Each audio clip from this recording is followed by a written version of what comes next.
Good evening, everybody. This is Dr. Nagarajan, and I'm here to give you a talk today on vitamins and women. So please feel free at any point to type in your questions, and I and Tanisha will be happy to answer them during our interactive session. We're going to go ahead with the presentation now. So women and vitamins, right? Let's talk a little bit about your health and wellness. Vitamin deficiencies, you should definitely be looking at all these major groups of vitamins: vitamin A, vitamin B, folic acid, vitamin C, D, E, and K. In addition to these vitamins, which you are probably all aware of or you have heard of at some point, there are also minerals which we require in various quantities for us to maintain good health. So we are going to do some myth busting and then talk about some hard facts, right? So one of the myths that I hear frequently from patients is, I have a very healthy lifestyle, I'm not overweight, I exercise, I eat the right things, so I don't need supplements. The truth is, depending on your body's requirements and depending on what it is that you're doing, at what stage in your life you are, you might need supplements. This is something that you do need to discuss with a healthcare provider. The second thing, and this is also very, very commonly heard, is we are Indians and surely we get enough vitamin D. So it is a bit of a myth that exposure to the sun alone is sufficient for us to create vitamin D. One thing that you should be aware of, all of you, is that we all have melanin pigmentation in our skin. And that melanin pigmentation, the stronger it is, the less likely it is that your skin will spontaneously generate vitamin D in response to sunlight. Okay, so the reality is we all need supplementary sources of vitamin D in our diet. This is another common myth that we come across, which is that I know women have weaker bones and need calcium supplements, but that is only after 50, right? So we've all heard how postmenopausal women, which is women after they stop having their periods, require extra calcium and perhaps in some cases extra doses of vitamin D. But this is also true during the course of even a young woman's reproductive life, because there are requirements for calcium supplementations at various stages. For instance, when you're pregnant or if you're breastfeeding, or if you've undergone various nutritional stresses which have led to your needing increased amounts of calcium, you will require a supplement. And this is the last one, which is that a nutrient from a pill can never be as good as real food. And I don't think I should be popping pills unnecessarily. So I would say that I agree with this, but I also disagree. A nutrient from a pill, even though it is chemically formulated, is equivalent to the nutrients that you get from real food. The benefit to real food is that you also get additional nutrients, not just the nutrient that is in the pill. And as a doctor, I would never advocate unnecessarily popping pills, but if I were to advise you to take a supplement, then I would definitely think that it is something I would need you to take. So let's look at the hard truths. Depending on how old you are, you may have different vitamin D needs. This need varies over the course of everybody's lifetime, but much more dramatically in women than in men. The reason being, at various stages in our life, we have different requirements for things like iron, calcium, vitamin A, B, D, E, K. So these are things that you need to discuss on an individual basis with your healthcare provider. Vitamin supplements can interact negatively with medication. This is true, and this is something that needs to be discussed with your doctor. If you are taking any medications, please do bring it up when they are telling you to take a supplement, or if you are being put on a new medication, tell them if you're already on any vitamin supplements, right? How you take your vitamin, whether it's through a pill or through food, does not affect how it gets absorbed. Some people have the idea that taking an injection is better than taking an oral vitamin supplement, or that taking it through food leads to different absorption than taking it through a pill. Both of these are myths. The only caveat or the only thing that I would have to add to this is that if you have a problem with absorption of specific vitamins or minerals, in that case you need to discuss with your doctor if it would be better if you were to get an injection. But that aside, how you take your vitamin does not affect how it gets absorbed. And vitamins may occasionally have side effects. So this is something that you should be aware of. Vitamins are not universally beneficial to everybody, and vitamins are not without side effects. Okay, so like any other substance that you put in your body, it can have side effects. How do you know you are deficient in various vitamins? We're going to run through a number of vitamins, and please don't be intimidated by the sheer number of symptoms. The most important take home from this slide is if you're experiencing any concerning symptoms, be aware it could be because of a simple vitamin deficiency, and do talk to your doctor or your dietitian about it. Right? So vitamin D can lead to symptoms such as late teething in children, irritability and poor growth. In adults, it can lead to muscle cramps, in very rare instances, seizures or breathing difficulties. What I come across very commonly and what I hear people complain about is that they have a general sense of fatigue or malaise. That they feel like, oh, I'm not feeling myself, I don't have that pep in my step. And given how many of us are in sedentary jobs where we're indoors most of the time, and our diet habits may not be the greatest, this is a vitamin deficiency we come across very frequently.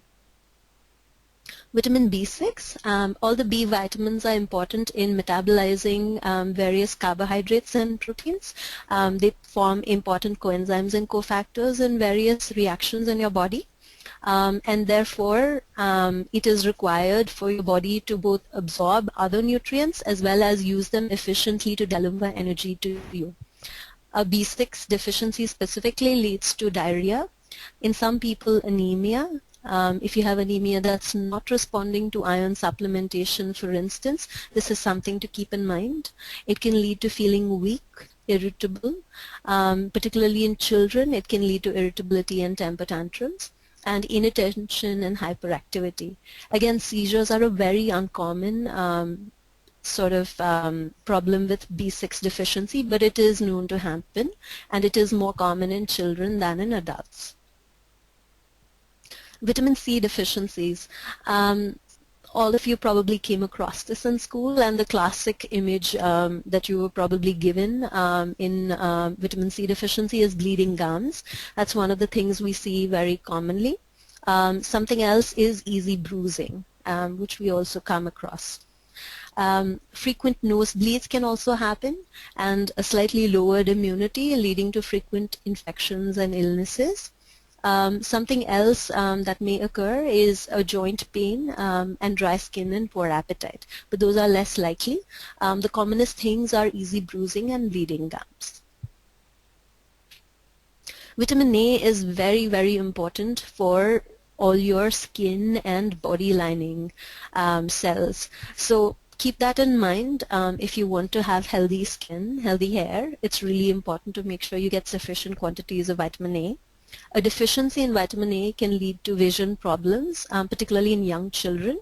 It can lead to a dry spot in the eye, which can then progress to cause major vision issues.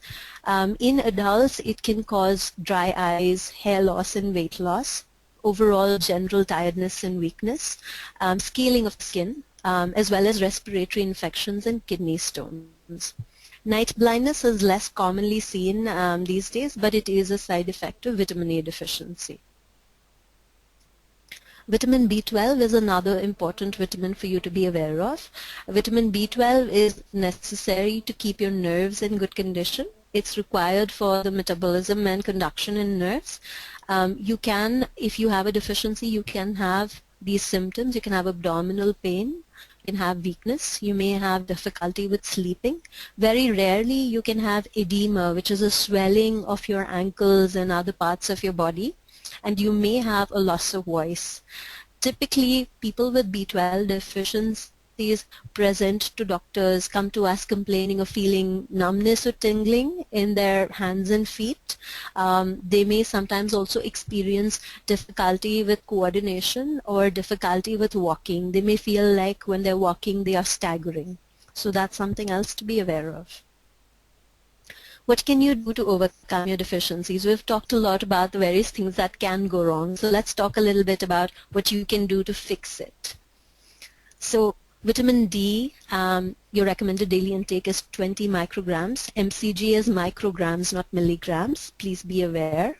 And sources that are easily found in nature, sunlight, but we've already discussed why it is that sunlight may not provide enough vitamin D for you. Particularly if you are indoors most of the time, you may not get enough sunlight, as well as melanin pigment in your skin prevents you from using the sunlight effectively to make vitamin D. In addition to this, dairy products are a great source of vitamin D, so cheese, milk, and yogurt, and the yolk of eggs. So if you're having only egg whites, please be aware vitamin D is to be found in the yolks.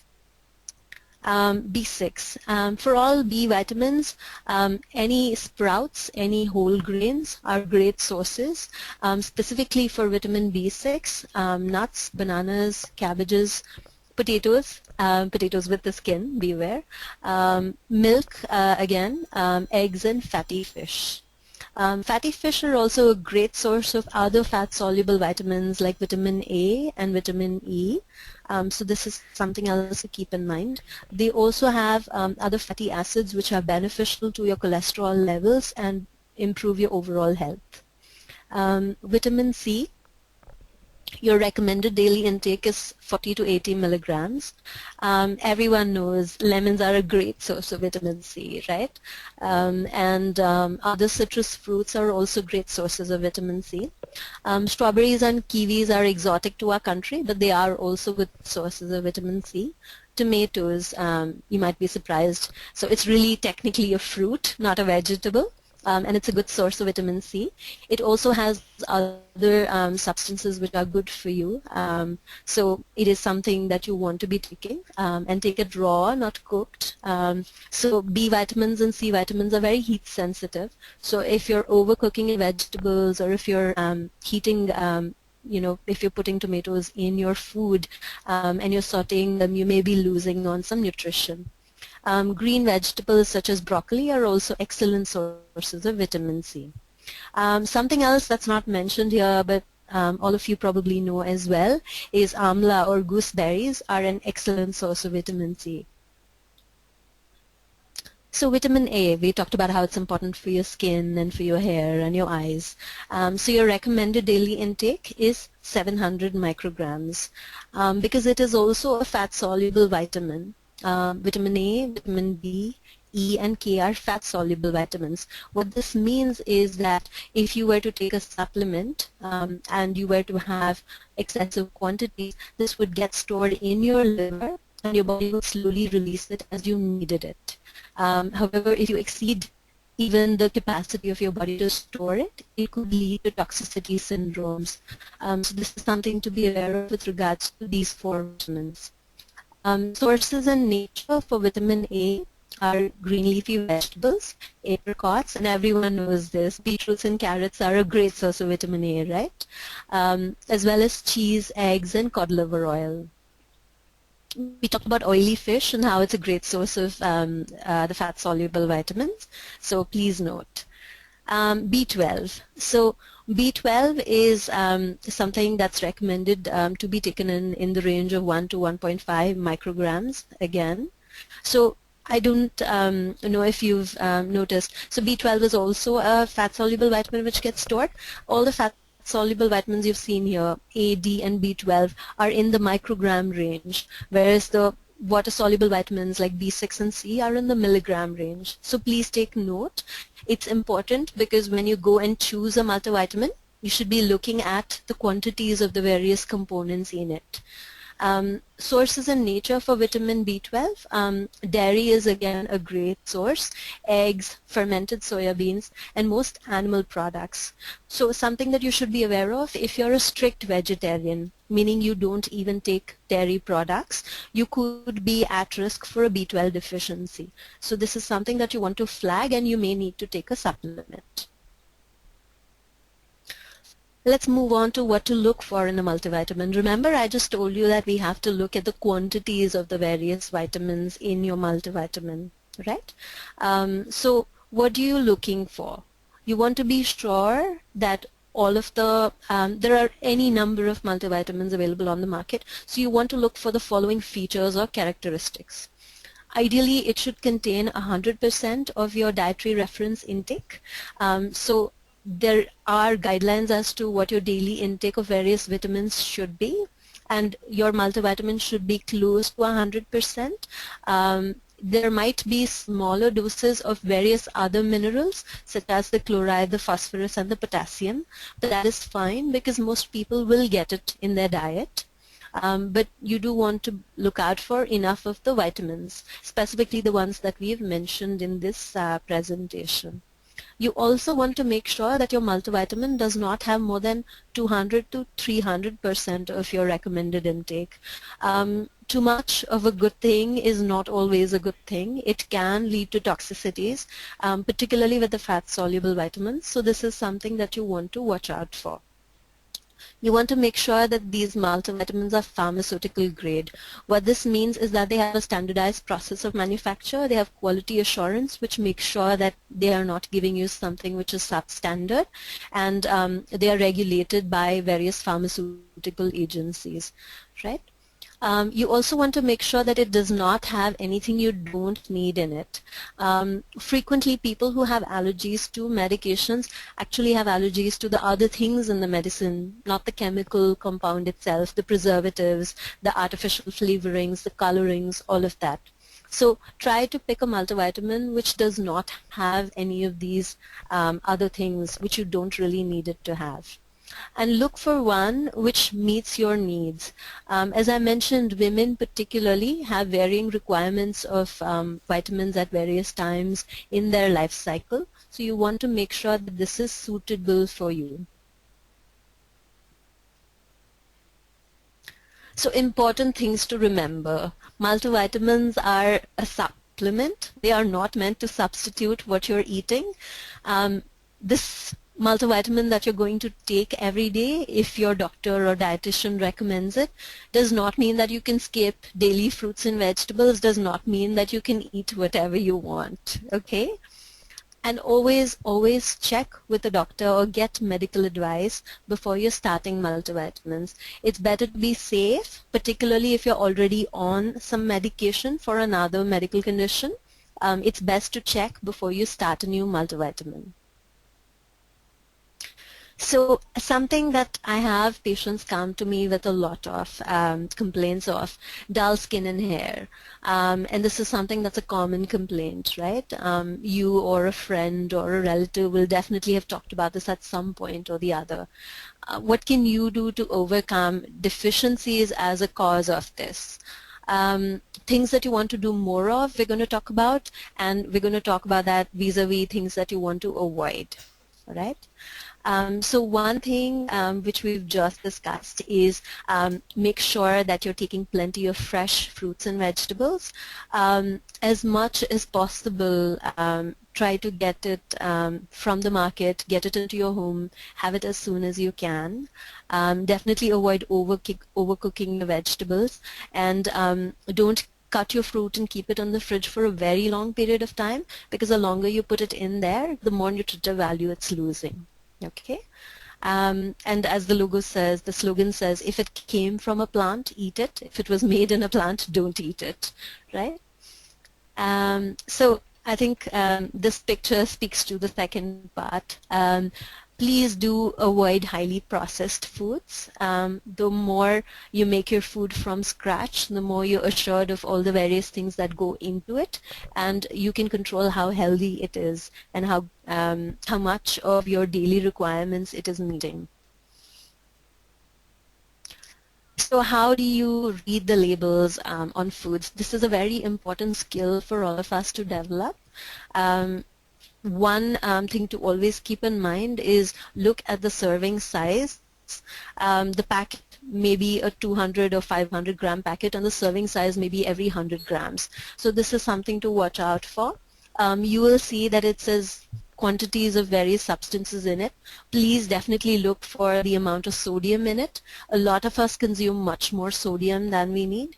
And please also look for any things that you don't want.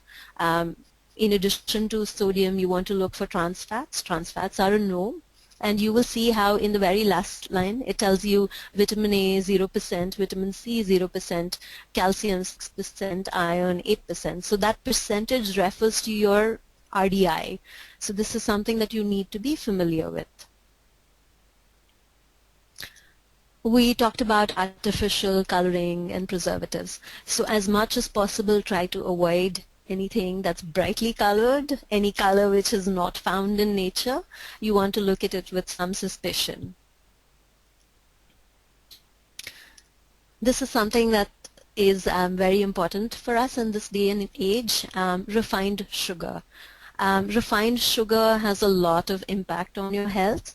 It gets very rapidly absorbed by your body. It causes spikes in insulin. It might even be detrimental to your overall health because it inhibits absorption of various other substances. So please do cut back on sugar. Also, in processed foods, look for something called high fructose corn syrup, which is an additive which is used to give sweetness to processed food, which is another common source of dietary sugar.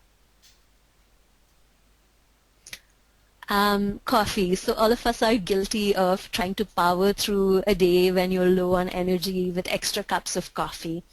I'm not going to tell you don't have your daily coffee or tea, but do consume it in moderation. So if you're exceeding 2 cups a day of either coffee or tea, you need to be thinking about it and maybe even discuss it with your doctor. Look to cut back.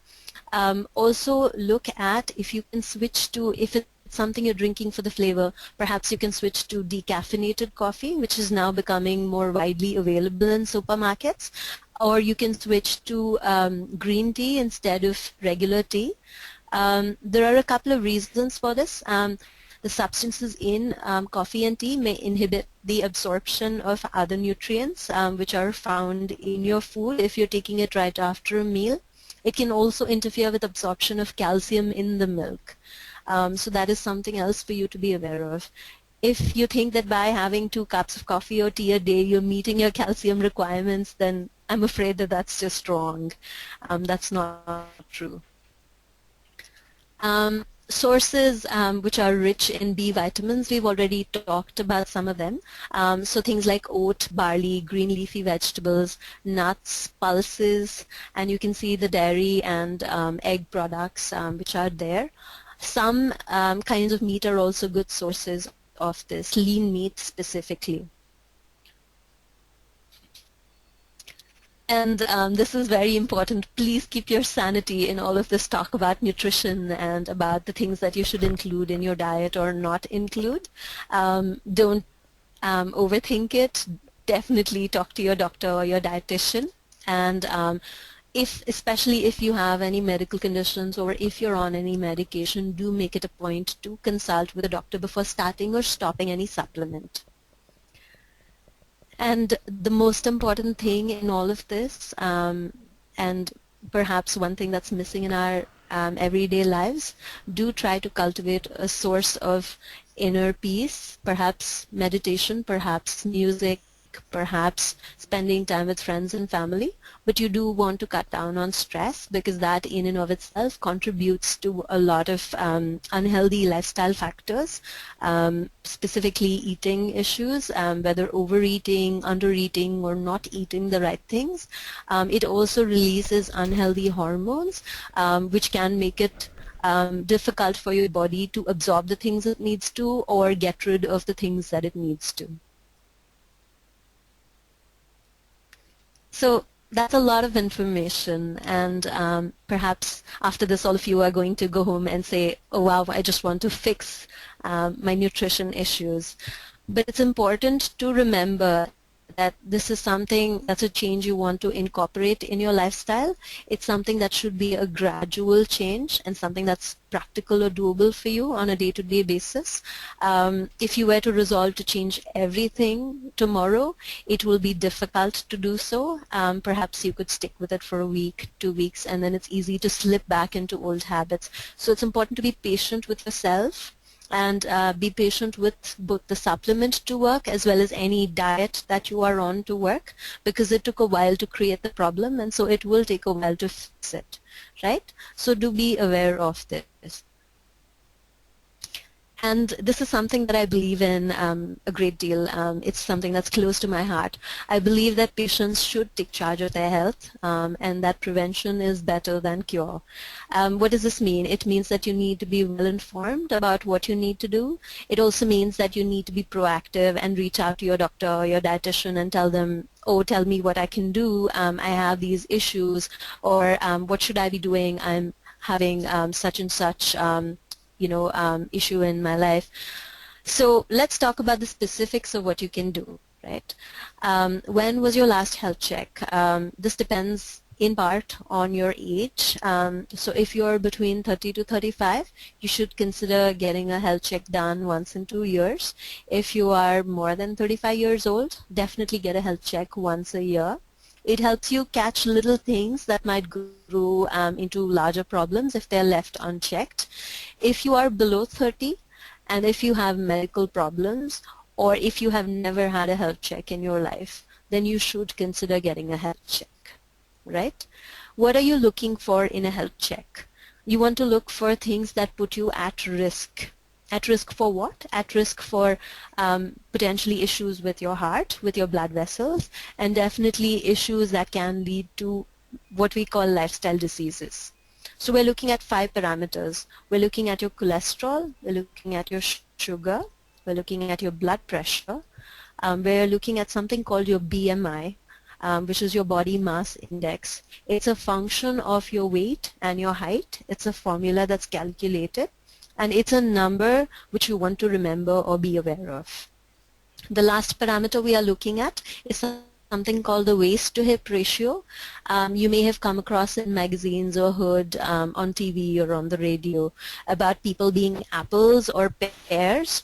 So as somebody who's an apple has a higher or a larger waist measurement compared to their hip, and someone who's a pear is the opposite. What we have found in studies is that people who have a larger waist measurement compared to their hip measurement have a higher risk for various cardiovascular problems such as heart attacks or strokes. So do be mindful of this. Other things that you want to look for in a health check. You want to look at any family history of cancer. If you have one, then you want to definitely look for CA-125, which checks for ovarian cancer. You want to do a pap smear, which checks for cervical cancer, and this is typically done at least once in 2 years at the same time as you're having your health check. You also want to look at a mammogram if you are over the age of 50, definitely, and new recommendations suggest that if you're over 45, you need to start considering it, particularly if you have a family history of breast cancer. This is something that needs to be discussed with your doctor, and it needs to be tailored to you and your medical history. Do you know if you have any deficiencies? Your health check needs to inform you about the factors that you could potentially be deficient in so that you can take corrective measures. So you want to look for a health check that tests for vitamin D, B12, and folic acid. You also want to look at other parameters such as the iron, the thyroid level, and the calcium. Particularly in women, we are at higher risk for thyroid illnesses. This is something that's just sort of the luck of the draw. So it is something that we need to be mindful of. And the last thing, which ties into doing the health check. The health check doesn't get over with the health check being completed. It carries on to the various steps that you need to do in order to make a difference in your health.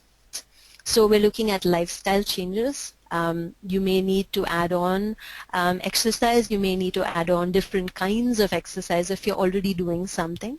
you may need to modify your diet. You may need to add or remove a few things. If you have dependencies on various substances, be it caffeine, be it nicotine, be it alcohol, this is something that you need to seek help with.